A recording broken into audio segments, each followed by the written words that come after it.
to the 4th annual Empty the Tanks event here in Seattle. This event is important because this is a global cause, and this is very vital that each one of us speak individually because we owe it to the dolphins and whales to be their voice. For those of you that don't know who I am, my name is Melissa Segal, and I'm the former Cove Guardian campaign leader for Sea Shepherd's Taiji campaign in Japan. I spent 5 consecutive seasons in Taiji, witnessing hundreds of slaughters, thousands of dolphins taken captive and brutally slaughtered. And I'm sorry, I'm trying not to cry. I promised myself and I promised Ashley that I wouldn't cry. I know there's a lot of activists here today that I want to acknowledge that have spent time in Taiji witnessing the atrocities that occur. And many people don't realize how horrific the captive process is. Not only are these dolphins intelligent, emotional beings, but they're treated so horribly. Driven hundreds of miles, herded into a tiny cove, and brutally secluded and isolated from what they know as normal and as their home, the ocean. The process of captivity is brutal, it's bloody. It continues for days and days and then sometimes every day during the season. It's not only them taking them into a life of captivity for human entertainment, but these are mothers screaming, thrashing, and witnessing their juveniles, the babies, being taken and then brutally murdered and slaughtered for human consumption. Last year, over 800 were slaughtered and many more were taken captive, and it continues to this day. When I was on the ground, we implemented not only a social media campaign, but also a live stream and have the capability of showing the world what happens every day in Taiji. And I want to thank all of you for sharing that footage and being there on the ground and sharing what everybody needs to know about captivity. Although Taiji was horrific, and it's still with me till this day, our campaign is definitely effective. It's so effective that Japan refuses activists now, including myself. I'm not allowed to go back and enter the country of Japan. But I know we're stronger than ever, and it's people like you here that will continue to be the voice for these animals. The best thing about Taiji was meeting fellow activists on the ground, meeting fellow compassionate human souls that continue to be the strength behind this cause. And one of those amazing people is Rachel Carberry, a good friend of mine, who is the founder of Empty the Tanks. And it's an honor to introduce her right now. And I'll be up here introducing everyone, all the speakers. And sorry, I went out of order. But I just want to acknowledge that Orca Network and Wild Orca are also here. And I'll be announcing everybody today. But I want to bring up Rachel because she's the reason why all of us are here today. Thank you, Rachel. So I started Empty the Tanks in 2013 while... Oh, sorry. Oh, there you go. Sorry, guys. New with microphones. So I started Empty the Tanks in 2013 when I was sitting in my hotel room in Taiji, Japan, volunteering on the Cove Guardian campaign at the Cove. At the time, I actually just thought it would be an amazing thing if I could get protests going at all 3 SeaWorld locations on a single day. I had absolutely no idea what a worldwide movement Empty the Tanks would end up becoming. I I'm a firm believer that we do not need dolphins, whales, or any animal in captivity in order to want to save them and love them and have a connection with them. The only dolphins I have ever seen in my life were the ones in Taiji, Japan, being killed or being taken for captivity. I saw my first orcas on my 30th birthday, and that was after I started Empty the Tanks. We don't need to keep these animals captive in order to save them and care about them. Seeing the southern residents swimming wild and free and beautiful, just as nature intended, is one of the most amazing sights.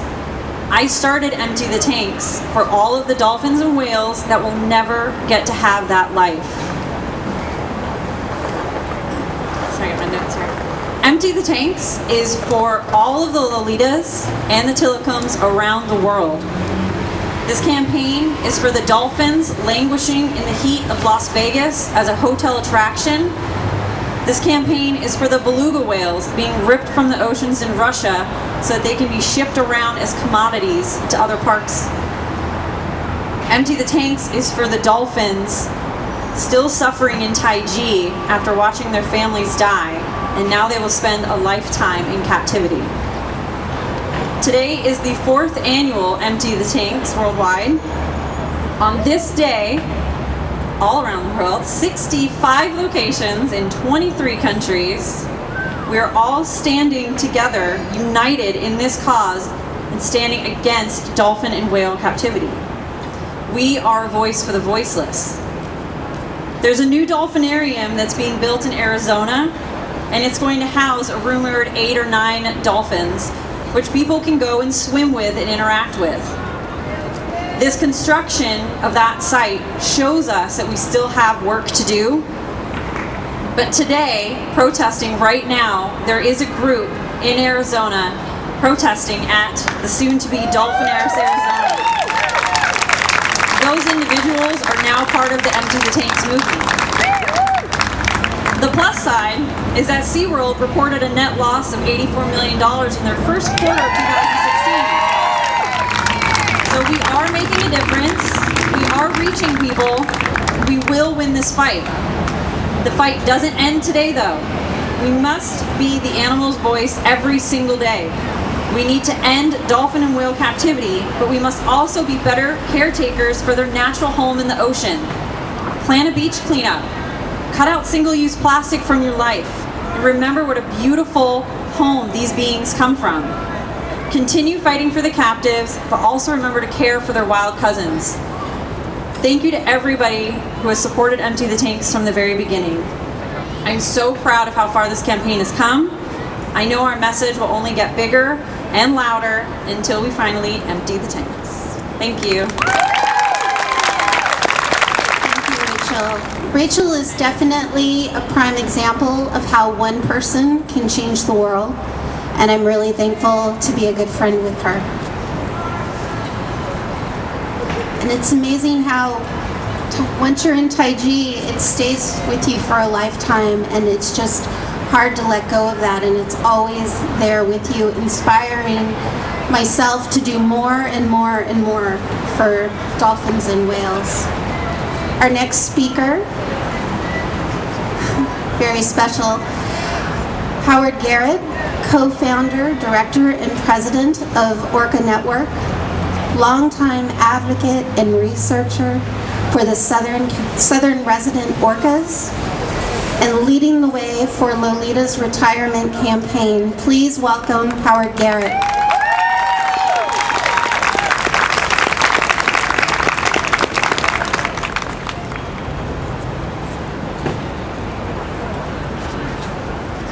Well, thanks, Melissa.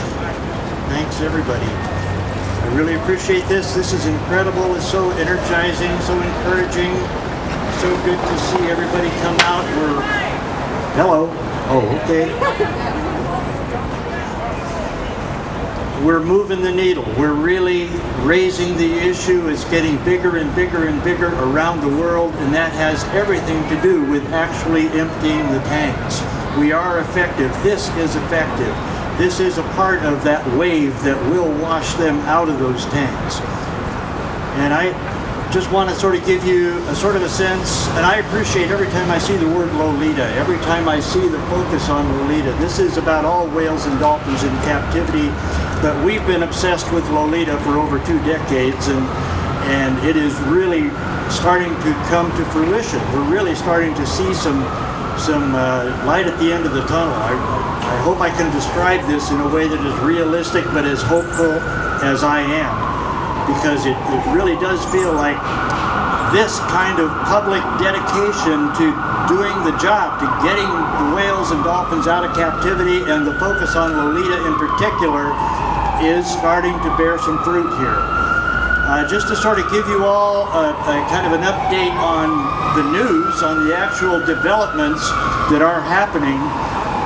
It's been 5 years now since the trainer was killed in Orlando in 2010, and the upwelling of public opinion that something's got to be done, that they cannot live in captivity, and of course the giant catalyst of blackfish that has informed the world.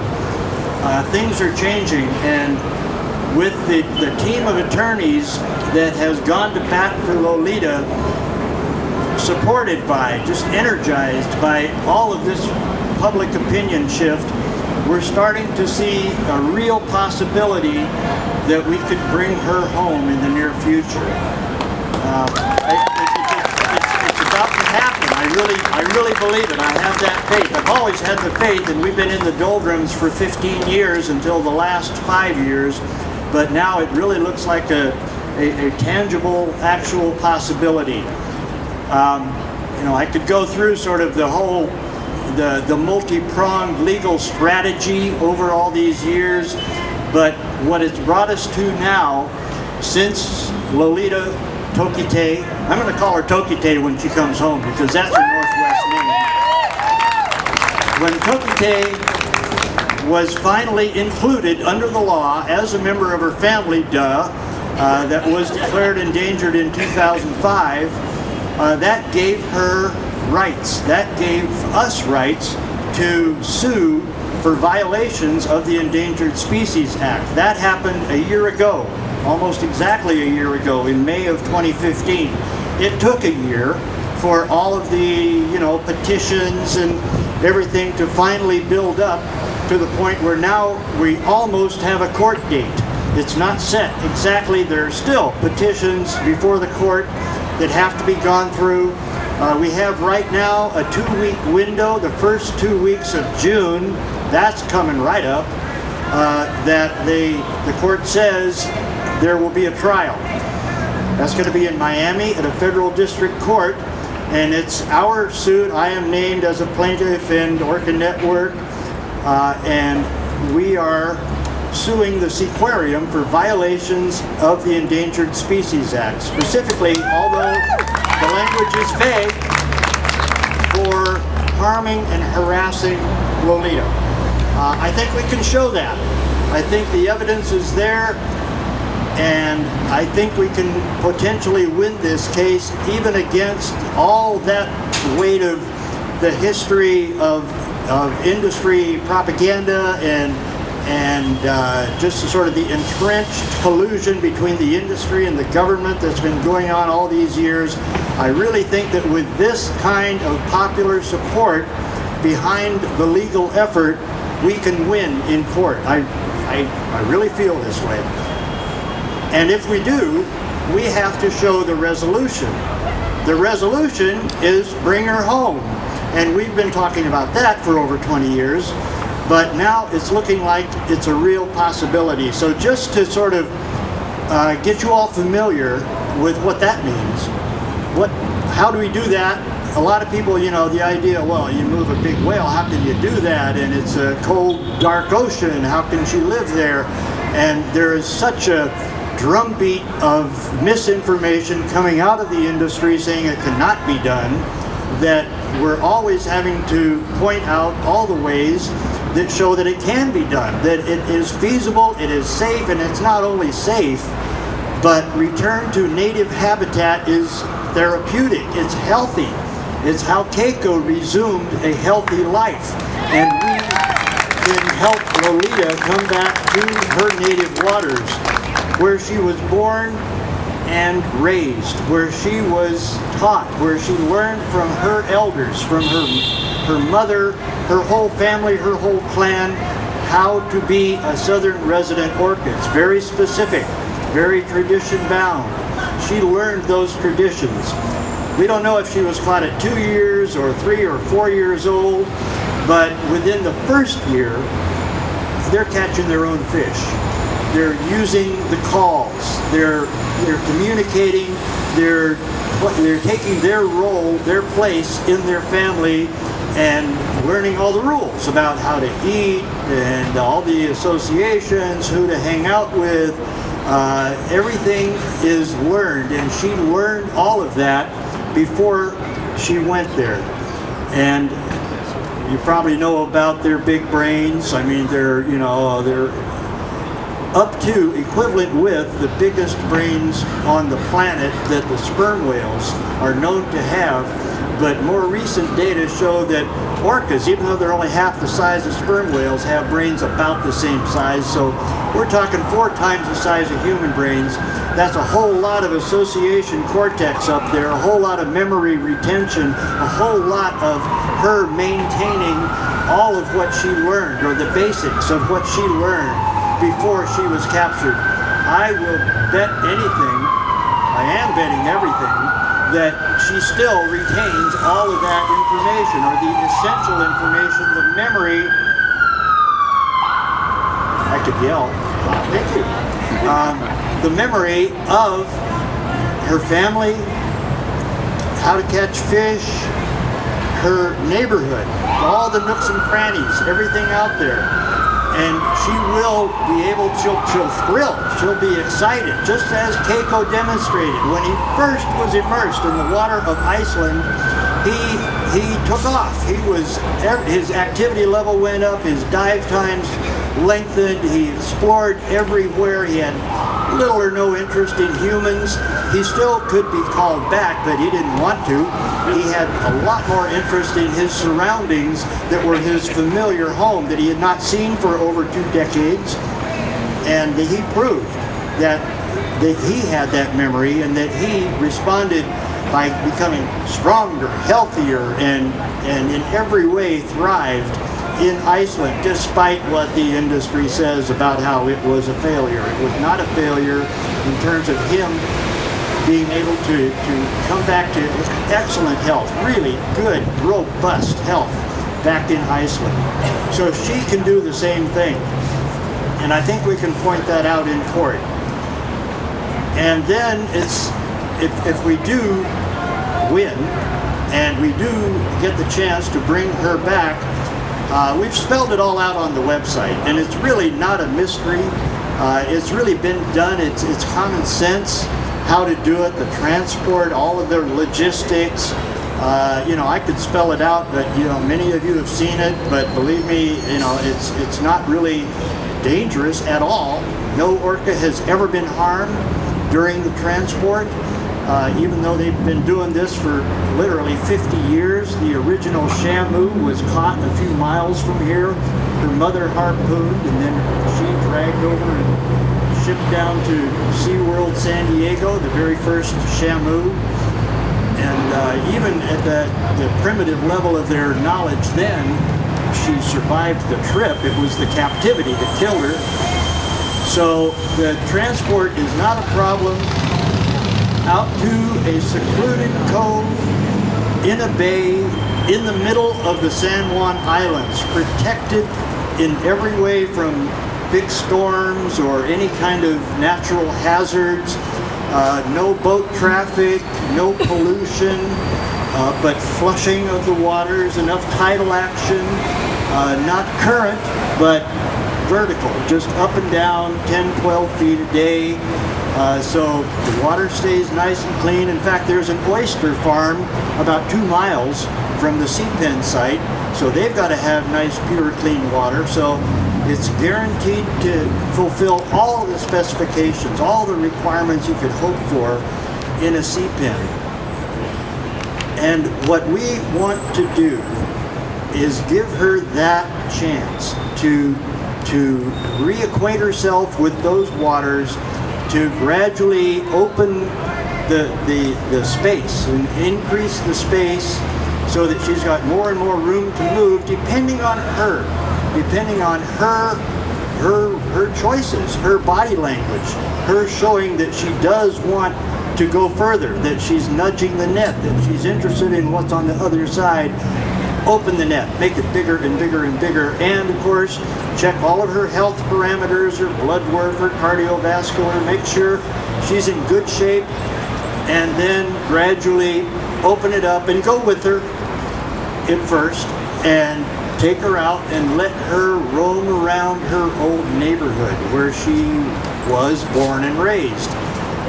I don't see a problem there. I don't see any threat, any risk, any hazard, any chance that she would get into any trouble. We've gone over and over and over this for 20 years. We've done a lot of reality checking and don't see any real risk involved. You know, lightning can strike anywhere, but there's no foreseeable problem in any of this plan. So I think we can present that to the court. And all of you are part of this, and we want everybody, in fact everyone around the world, to continue to be a part of this. And there will be no public display, no stadium, no visitor center. There will be 24/7 security from land and sea. Nobody gets close but the designated staff, the veterinarians, the caretakers, the owners of the property.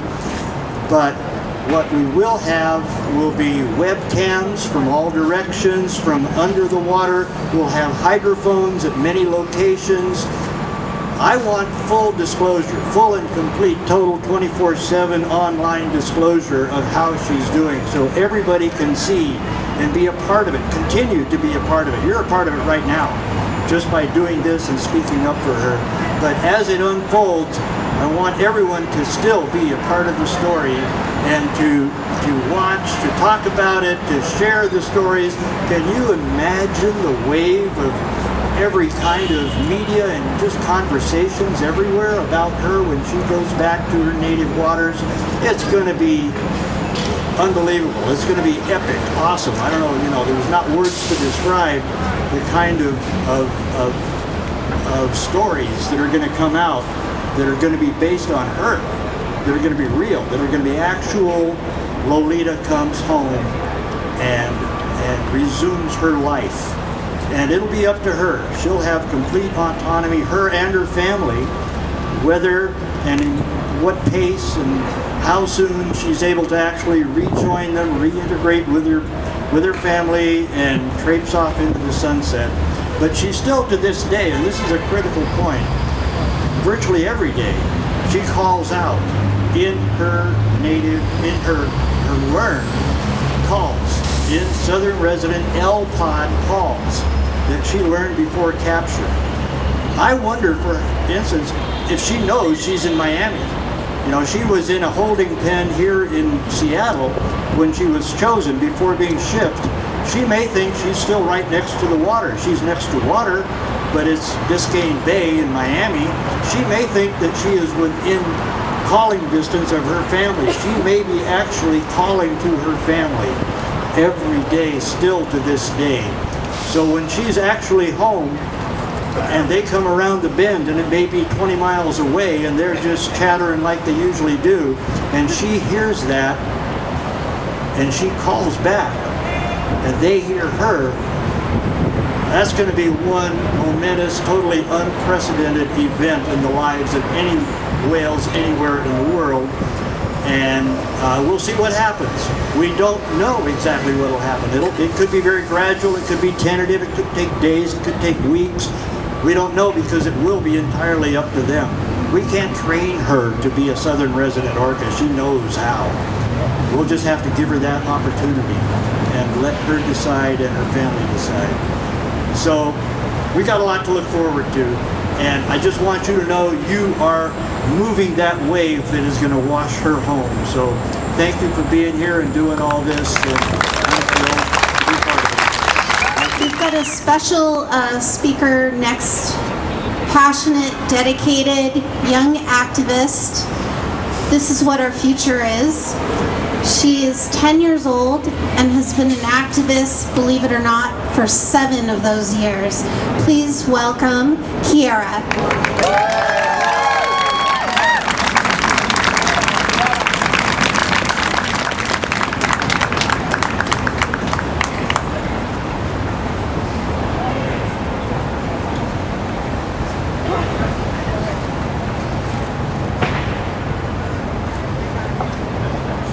I'm Kiara and I'm 10 years old. I'm here to speak out against having cetaceans in captivity. No water, no life, no blue, no green, by Sylvia Earle.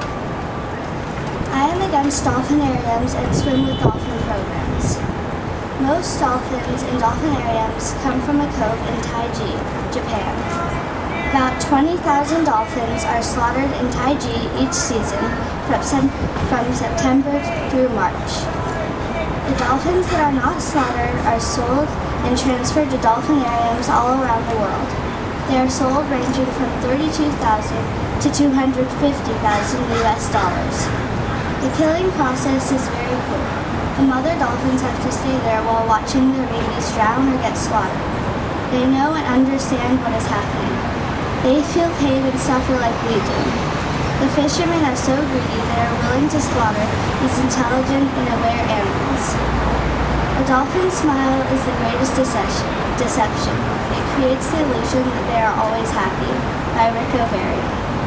I am also against orcas in captivity in the breeding programs. On August 8, 1970, the southern resident killer whale population, which originally had about 200 orcas, was driven into Penn Cove, Whidbey Island, in Washington state with speedboats and bombs. This was after the males and non-nursing females had broken off from the nursing mothers and their babies as a decoy. Unfortunately, the fishermen had airplanes and saw what was happening. 5 whales, including 4 baby whales, died in Penn Cove that day. 7 juvenile orcas were taken to go to aquariums. 6 of them died within 5 years. The remaining orca lives at Miami Seaquarium. Her name is Tokite. She is also known as Lolita. She has been doing shows for almost 46 years. Her mom, Ocean Sun, is still alive today. The southern resident population is now about 80 due to the captivity industry, the history of shooting orcas for eating salmon, and environmental factors.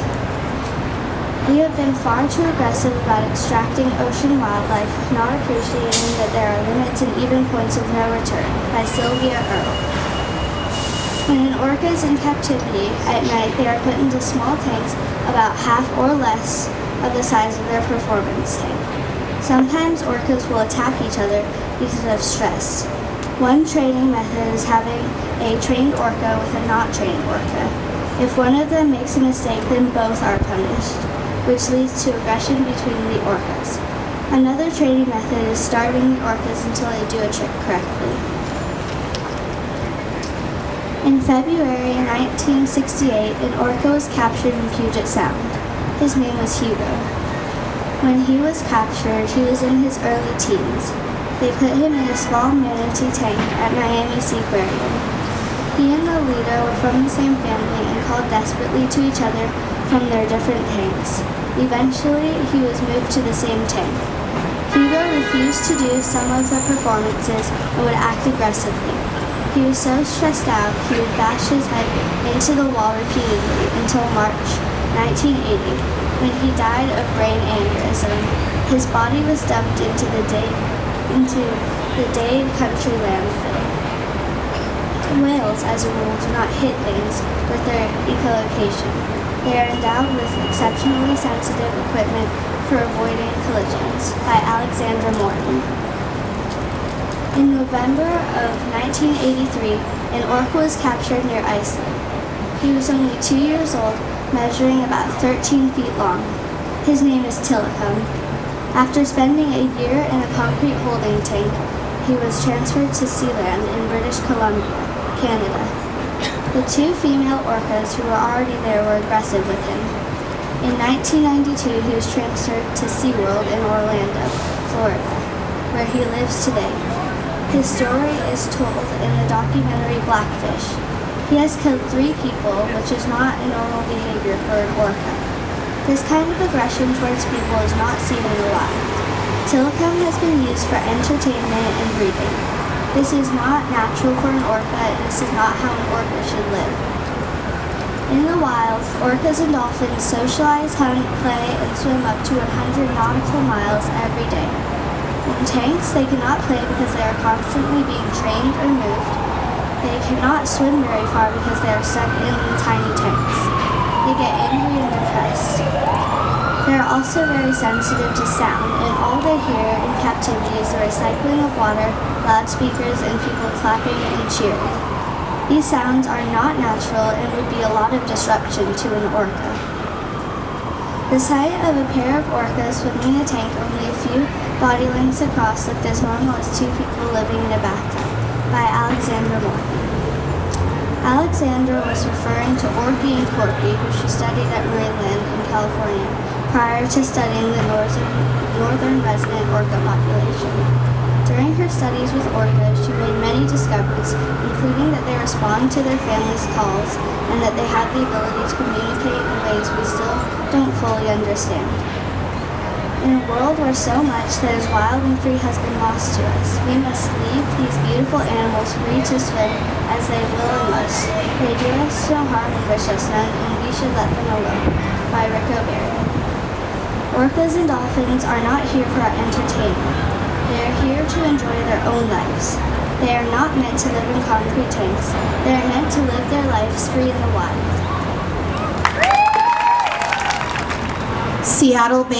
Local Seattle-based freelance journalist, local Pacific Northwest longtime environmentalist, and the author of must-read book, which is also here for purchase, of Orcas and Men, Mr. David Nywert.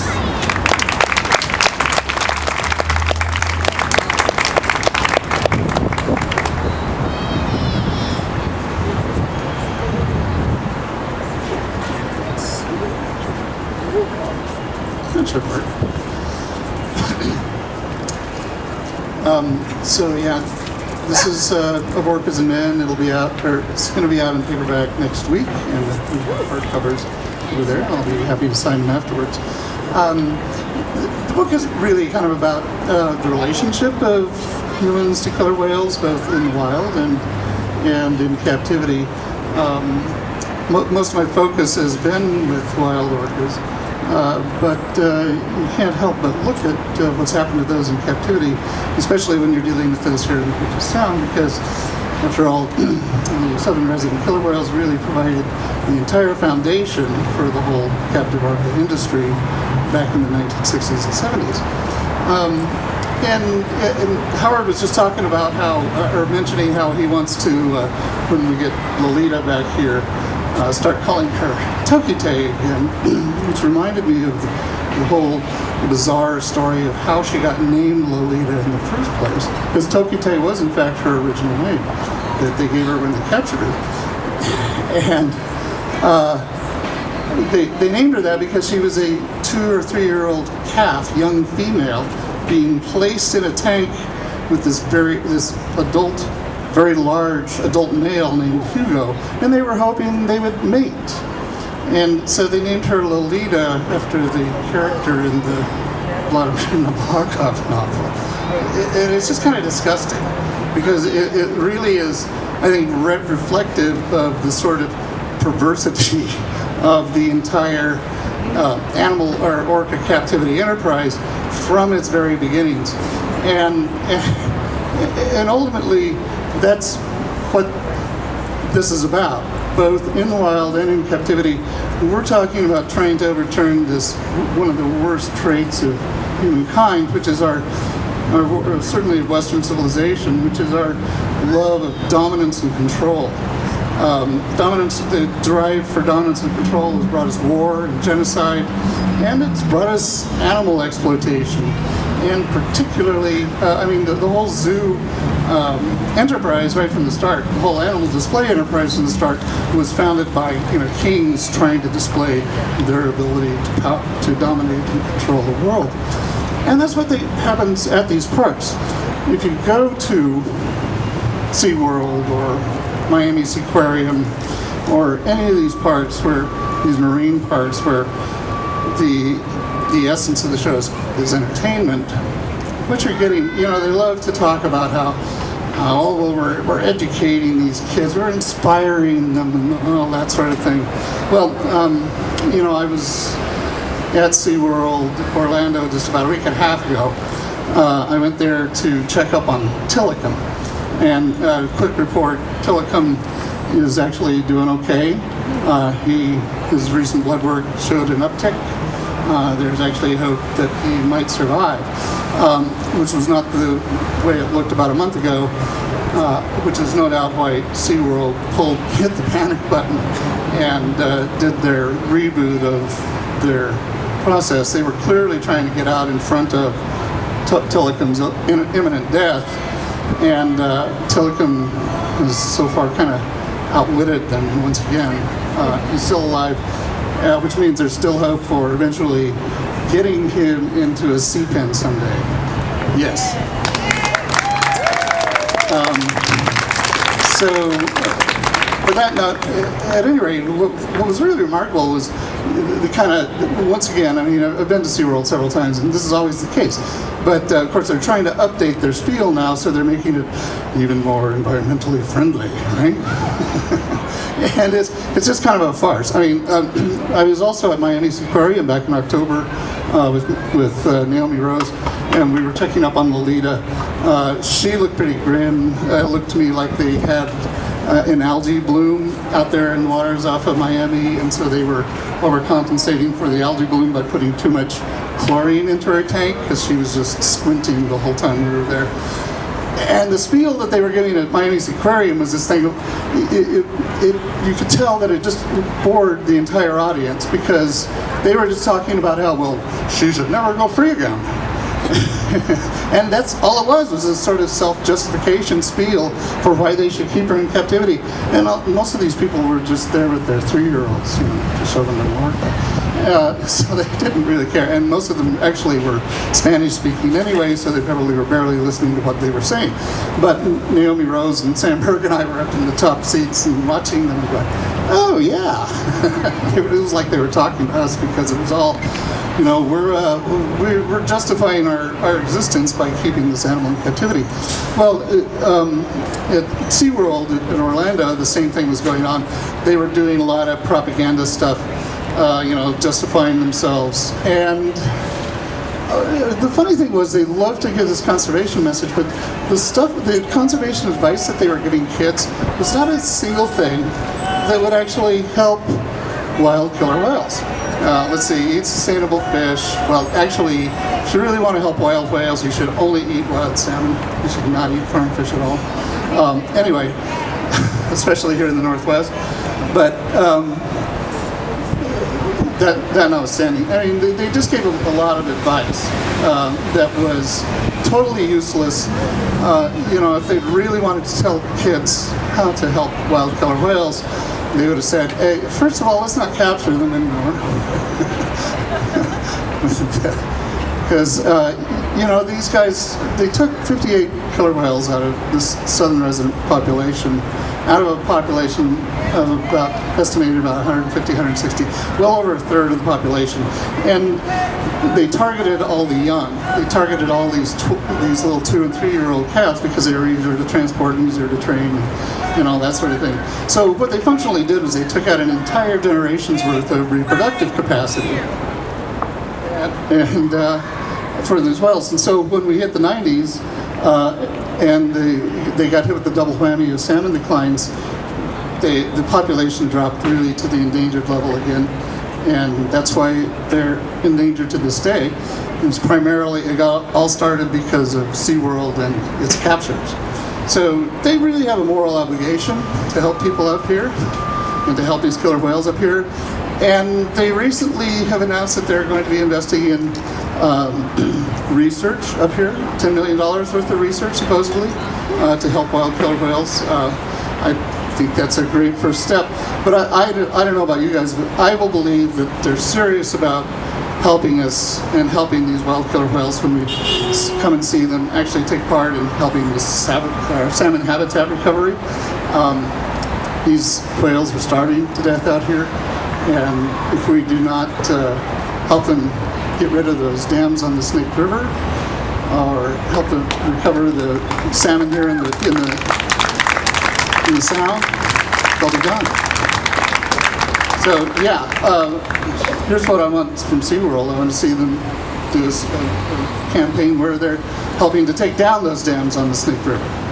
You know, where they help to remove some of the pollutants, where they help to reduce the extreme levels of noise that these killer whales out here are having to deal with due to shipping, particularly in Haro Strait. All of these things are issues that the wild killer whales face, and it's all reflected in what's going on with the captive industry.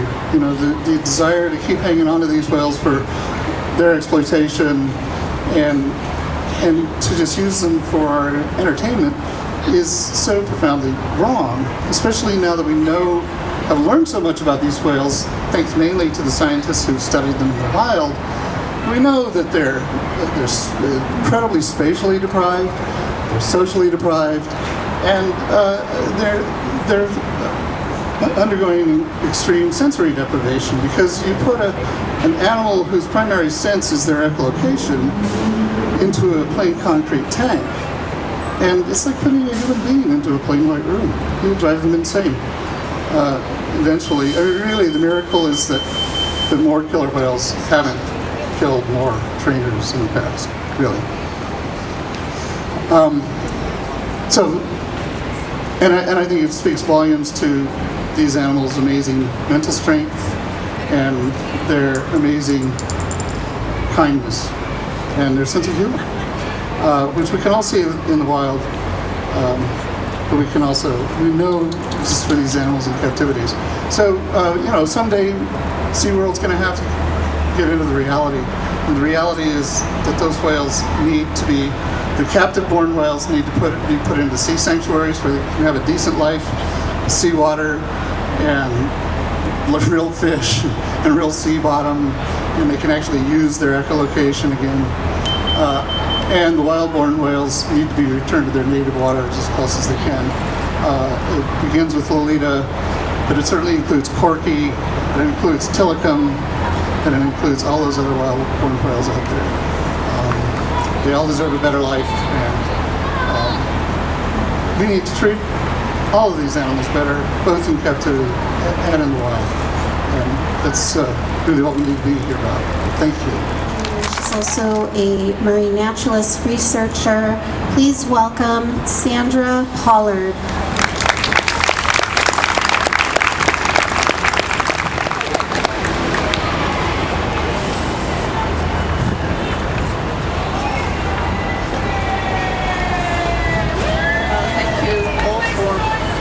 Thank you all for being here today, and thank you for inviting me to come. And I was asked if I would mention why I wrote this book, and the reason I wrote it was because I could see this information slipping away and never being retrieved. I don't know how many people here have been to the Cookville Wharf on Whidbey Island. There are some very graphic photos there of the 1970 Pen Cove capture, in which you can see the mothers being separated from their calves. And I remember the first time I saw that photo, and I couldn't take it in. I was shocked. I couldn't believe that this had actually happened. So I decided I wanted to research it because it just didn't make sense to me. And when I was asked to mention some salient points that I had come across, to be honest, there were so many. It was just one long thread, one long revelation of what happened here in Washington State to so many of our whales. And we're not too far now from Pier 56, which is where a lot of this started from. The capture era here took place from 1965 to 1976. There was the first capture of a southern resident, Moby Doll, in 1964 up in Canada, and Moby Doll was a J-pod whale. But two men were the perpetrators here, Donald Goldsberry and Ted Griffin. And they captured most of the whales here in Washington State, starting in 1965. Griffin brought down a northern resident whale called Namu to the Seattle Marine Aquarium, which he had started in 1962 in conjunction with the World's Fair. And here he kept Namu for a year, and he then decided he'd like a companion for Namu. So together with Goldsberry, he went off on the hunt for whales. But that particular time, they would use a harpoon gun from a helicopter, and also tranquilize the whales as well, tranquilizer darts. And as usual, they would use fast boats to herd them. And they came across a pod of orcas, and they harpooned the mother, and they took the calf. And that calf was Shamu, SeaWorld's name for every performing orca there. And Shamu survived until 1971. But during that time, up until 1970, they continued to capture whales in Puget Sound. And what I discovered, because I hadn't been able to understand how they could be able to do this, was there was no law against it. As long as you had a netting license from the Department of Fisheries and the necessary resources of money and boats, you could go out and capture whales. So they refined their methods to purse seining, which is the very large nets that they catch salmon in, and this is what they used to capture the whales. And they would then bring them back here to the Seattle Marine Aquarium, and they would be kept here until they found a buyer. Now, that wasn't normally too difficult. There were buyers waiting for them around the world. And their torture really started, as Melissa mentioned, with the captures. Captures are brutal. They use seal bombs to disorient and frighten the whales, and noise travels much faster and louder underwater. And when they brought them back to the Seattle Marine Aquarium, that would be done by hoisting the whales in a sling from the water and then down onto a flatbed truck. And then that truck would be taken either across the ferry from Whidbey Island, and certainly they did that, or down along the roads, obviously. And it would be here, and the first thing that they did with whales was to give them injections to offset the physiological shock they had received. And they would then get antibiotics for 7 days, and that was to offset the many cuts and myriad of scrapes that they had sustained during the capture process. And then it would all start again. They would have to be hoisted by sling and crane onto a flatbed truck and then taken to the airport to delivered to places around the world. And we're never really going to know the number of southern residents that we lost. We take the number 45 to 50, but we don't really know. I was able to trace the southern residents that we knew to be southern residents because I used Eric Hoyt's book as a database, and that was an excellent start. But many of the whales at the Seattle Marine Aquarium, we know, also drowned. I talked to someone last year who was what he described himself as a whale walker. And he was a student and getting some extra money, and he was asked to help to keep the whales upright, because when they were disoriented, they would turn over, roll over and drown, and many of them had drowned. And records were kept of the number of captures, etc., but really how honest they were, I think, is But in 1970, as we've already mentioned, there was the big 1970, the big capture in Penn Cove on Whidbey Island, and that is where the last surviving resident, Lolita, was taken from. Now, because of the hue and cry from that 1970 capture, in 1971, Washington State brought in a law. But what it did was to give Griffin and Goldsborough had to get permits for captures, and they then had to pay $1,000 per whale caught. And they would only be allowed to capture so many, maybe 4 or even 6. In 1972, the Marine Mammal Protection Act came in, and the state law was then taken over by the federal law. And in 1973, SeaWorld applied for a permit, and they got it. In 1976, the last capture took place here in Washington State, in Bud Inlet, Olympia, right under the nose of the former Secretary of State, Ralph Munro. And as with all the captures, it was equally brutal.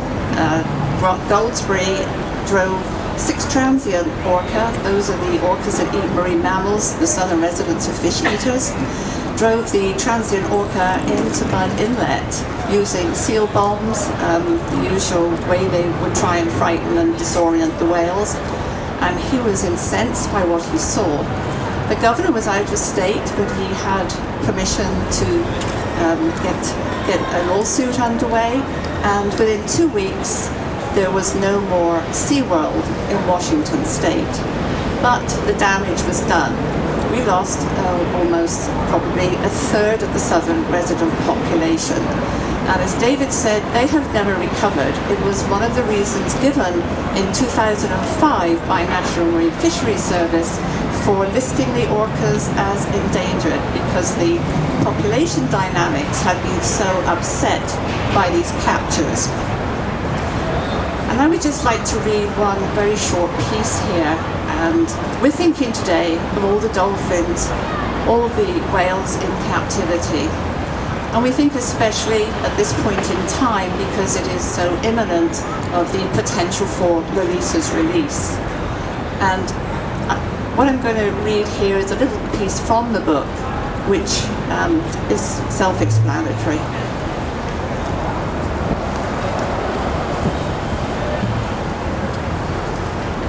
The last helpless victim to be taken away to a new life far removed from her family was Loretta, also known as Tokite, the only surviving southern resident still alive in captivity. Pixie Mailer, a resident of Oak Harbor, recounted, "There was a bunch of us who went down every day, and it's the worst thing that I've ever seen in my life. It should never have happened. The whales cried. We watched them load them and saw them specifically load a small one in the back of a truck.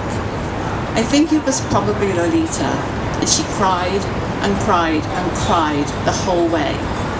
It's a sound you don't forget. You just don't. I'll never forget it." And that stays with me whenever I think of Loretta, whenever I look out at the mountains and you see the beauty surrounding us and the cruelty that has happened here. And as Chief Seattle said, what is a man without the beasts? Before the beasts were gone, man would die from a great loneliness of spirit. For whatever happens to the beast soon happens to the man. All things are connected. Thank you. Surprise for me. I was not planning to speak, so bear with me. Covering here for Suzanne, who also used to work at a marine park, although she was in the position of a sound technician out at Laurel Parquet. And if you've seen the movie Blackfish, then you probably saw her interview. She's got lots of horrendous stories about the plight of the orcas kept captive over in Laurel Parquet that are actually owned by SeaWorld.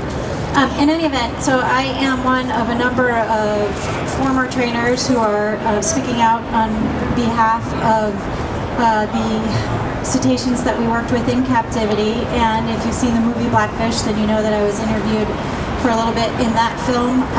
And for me, you know, it was a great opportunity to think back to a time in my life, which was many, many years ago, that I've always kind of struggled with, you know, feeling guilty with the role that I played in the industry. And so it ended up just being a very cathartic thing for me. And for a long time, I wondered, how did I end up there, and what does this mean for me? And having the opportunity to speak out in Blackfish and also to be interviewed for the David Kirby's book, Death at SeaWorld, it was, it sort of made me think like, well, maybe that's why that happened.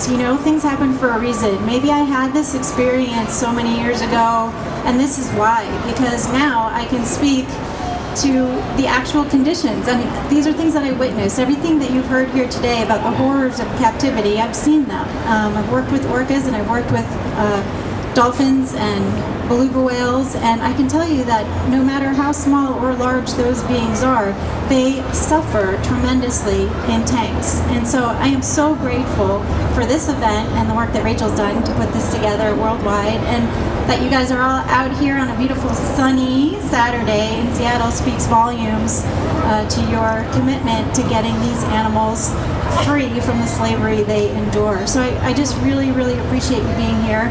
I'll be here for a little while. If you have specific questions for me, I'd be happy to answer them for you.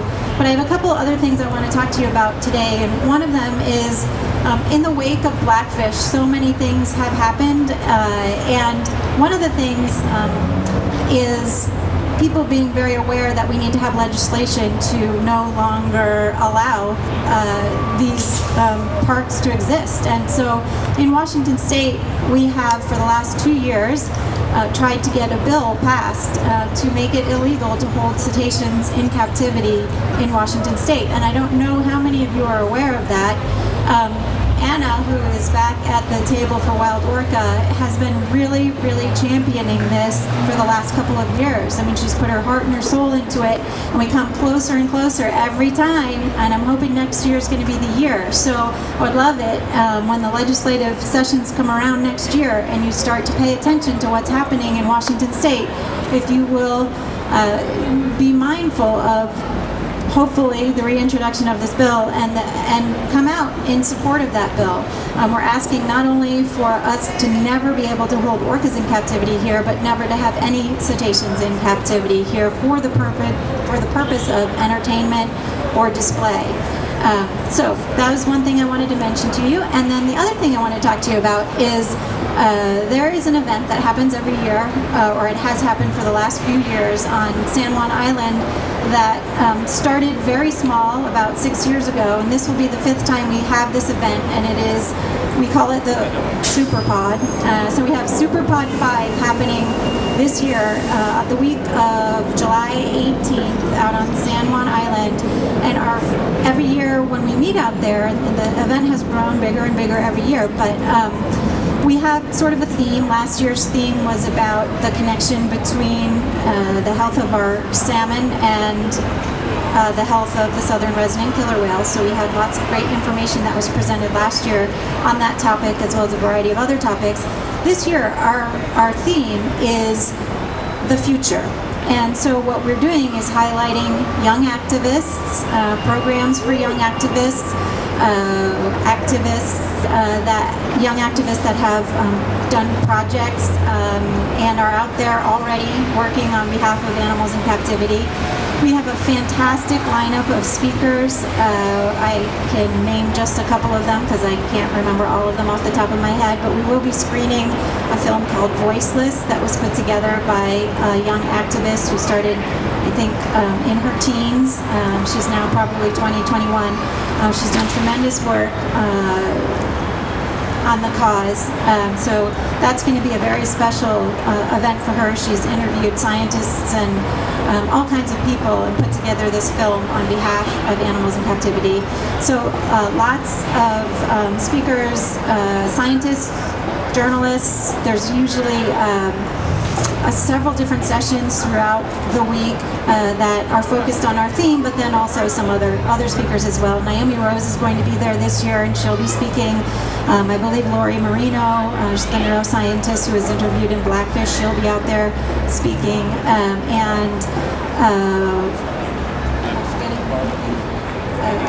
Is there any? We may be screening Racing Extinction. So there's a variety of films that might be shown, variety of speakers. I'd love for it if you are able to get out there for a day or for the whole week, make a vacation out of it, learn some things, get out on the water and see some whales or see them from Limekiln Park. It's just a fabulous gathering of like-minded individuals working to help the southern residents and animals everywhere, including animals in captivity. And that again is the week of July 18th. It's a Monday through Friday event. And if you'd like to check out the website for that, it's orcasuperpod.com. There's also a Facebook page that's been put together. And so keep your eyes out for the actual presentation lineup. I think you'll find it really impressive. So I'll stop babbling now. Thank you guys so much for being here. I really appreciate it. Before I ever went to Taiji, I had never seen whales or dolphins in the wild. And my dream come true. My dream was to see orcas in the wild. And one day I responded to, I am going to tell the Twitter story. Okay. So there was a post of an orca and I just responded. I said, wow, this is a dream come true for me. I would just love to go and see orcas in the wild. And this person just responded and said, well, you should go to San Juan Island. And I said, where's that? I had no idea. And he explained, he took the time to tell me and line up an itinerary for me. And I kid you not, my trip was booked within 24 hours. I dropped all my plans, headed to San Juan Island, and was able to see not only orcas, but a superpod, which is all three southern resident orcas all together. And it was a dream. And he's just like, I can't believe you did that. I can't believe you listened to me. So long story short, we became social media friends, had never met before. And he's actually our next speaker. And not only that, we both now live on San Juan Island and are practically neighbors and good friends till this day. And that's been like, what, 6 years ago? So it's a true story. He changed my life. So, co-owner of Maya's Legacy Whale Watching, Captain Jeff Friedman.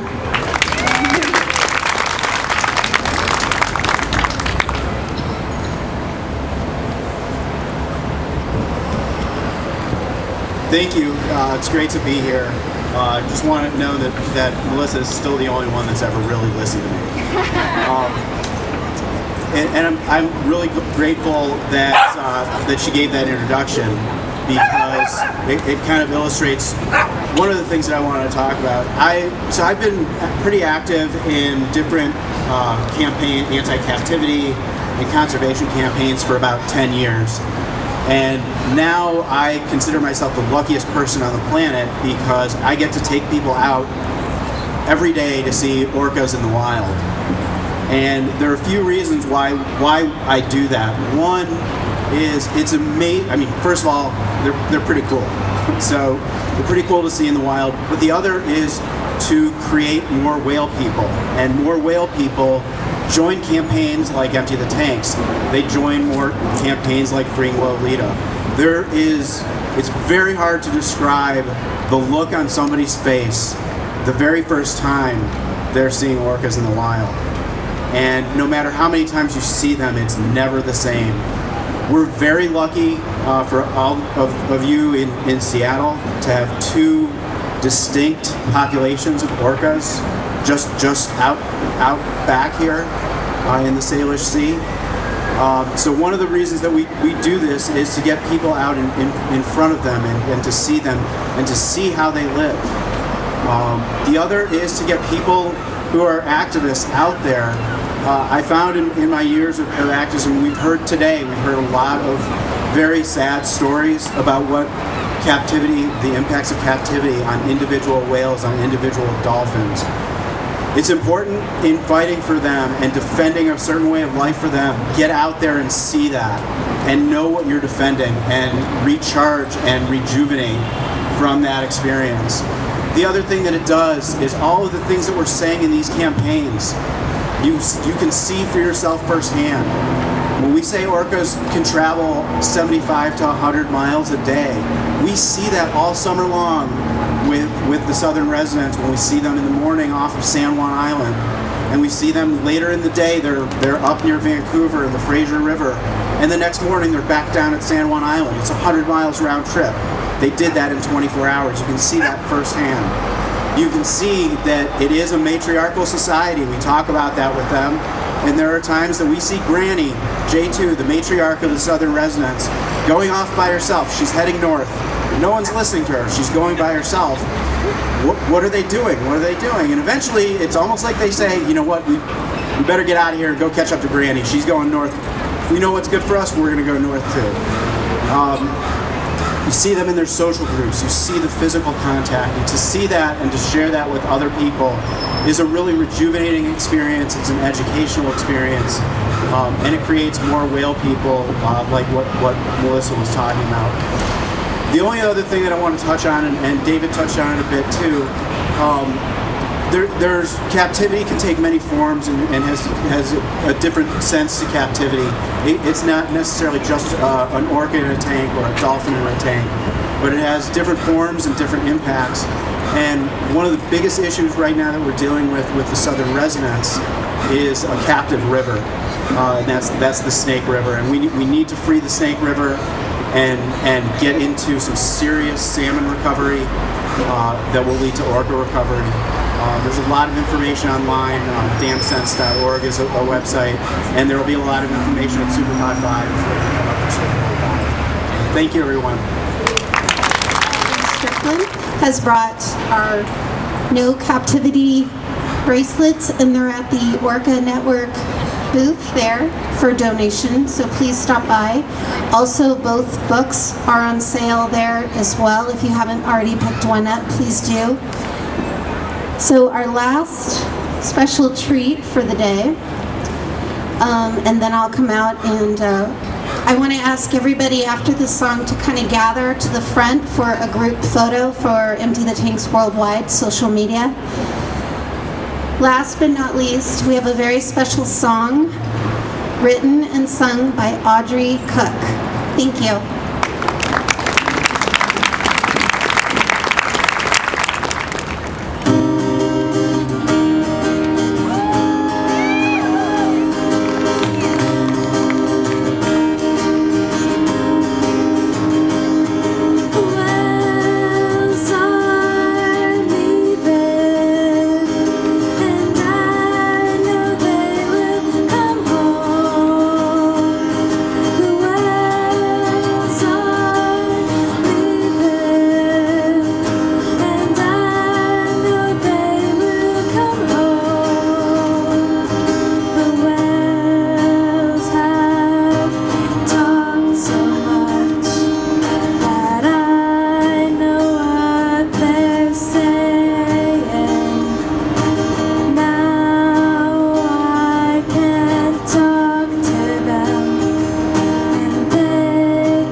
Miss Jordan Anderson.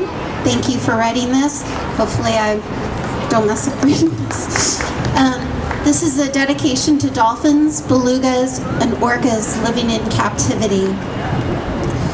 Flourishing, thriving in green-blue waters, with powerful and graceful long-distance meandering, spirited with abandon and the infinite, a knowing of the sky, the intricacies of shapes in her path, and the temperamental ocean, hunting with cunning and no apologies, playing with unfettered innocence, an unrivaled sense of loyalty with awareness and the ability to self-reflect, intentional breathing as she glides to the surface with the memories of 10 million years to our brief duration, caught in the confinement of human hubris, languid in her prison cell, a lonely life with the spirit of the ocean inside her, waiting to be freed.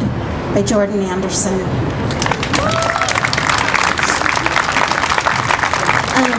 Just one more thing. I do want to recognize my fellow Cove Guardians today that are here. I hope you haven't left. I did see a few here. Oh, there you are. Okay. First of all, Rachel Carberry. Just come sit, come up front, whatever. Scott Cater.